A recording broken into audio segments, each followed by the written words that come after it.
asks another question. அப்ப இன்னொரு கேள்வி கேட்கிறார். ఇంకొక ప్రశ్న అడిగాడు. Why did David in the Holy Ghost call him my Lord? தாவீது ஏன் ஆவினால் நிரம்பி அவரை ஏன் ஆண்டவனே என்று ஏன் கூப்பிட்டான்னு கேட்கிறார். దావీదు ఆత్మవలన తన ప్రభువా అని చెప్పి ఎందుకు పిలిచాడు?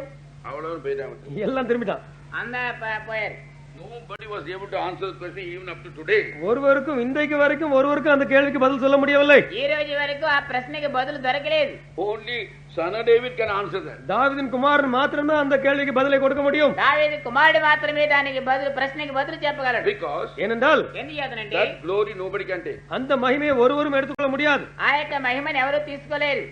But that day and that hour nobody knows except the Father. அந்த நாளையும் ஒருவரும் அறிய மாட்டார்கள், பிதாவை தவிர ஒருவரும் அறியான் இருக்கிறதே. ఆ యొక్క సమయం ఆ గడియ తండ్రికి తప్ప ఎవరికి తెలియదు. So they're right. Only Father knows it. பிதாவுக்கு தான் தெரியும். అది చెప్పింది నిజమే, తండ్రికి మాత్రం తెలుసు. But suppose a man knows that who is the Father. அப்படின்னா ஒரு மனுஷன் அதை அறிவார் என்றால் அப்ப அது யாரு? அவர்தான் பிதா. ఆ యొక్క మనుషుడు తెలుసుకున్నట్లయితే అతను ఆ మనుషుడు ఎవరు? ఆయనే తండ్రి. If you put the question the other way, அந்த கேள்வியை மாத்தி no போட்டு man பாருங்க. knows that hour and that day except the Father, even the Son. அந்த நாளையும் பிதா தவிர பிதா ஒருவரை தவிர வேற ஒரு அறிய குமாரனும் அறியான் இருக்கிறது.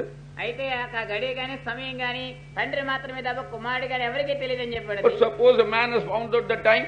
அப்படி என்ன ஒருவர் அந்த நாளையும் கண்டு கொண்டார், அவருக்கு தெரியுதுன்னு வைத்துக் கொள்வோம். ఒక మనుషుడు దాన్ని తెలుసుకున్నాడంటే అతను ఎవరై ఉండాలి? He is not the son, he is the father. அப்ப அவர் குமாரன் இல்ல, அவர் பிதா.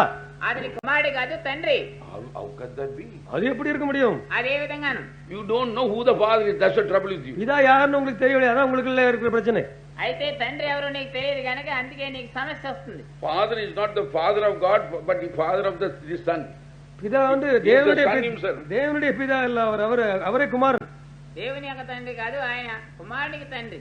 If you know that secret, you overcome death. அந்த ரகசியத்தை நீங்கள் அறிந்தீர்கள், நீங்கள் மரணத்தை ஜெயம். Hallelujah. Hallelujah.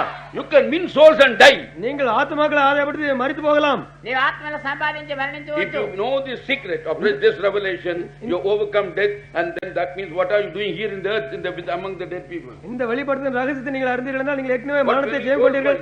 அதன் பின்பு நீங்கள் அந்த உலகத்தில் செத்து போன உலகத்தில் இருந்து எந்த ஆத்மா ஆதாயம் பண்ணுகிறீர்கள்? అయితే ఆ యొక్క రహస్యాన్ని తెలుసుకున్నట్లయితే మరణాన్ని జయిస్తావు. ఈ లోకంలో ఆత్మను సంపాదించడానికి ప్రయోజనం లేదు. Pray that God will open your understanding. தேவன் உங்களுடைய அறிவை திறக்கும்படியாக அவர்கள் நீங்க ஜெபியுங்கள்.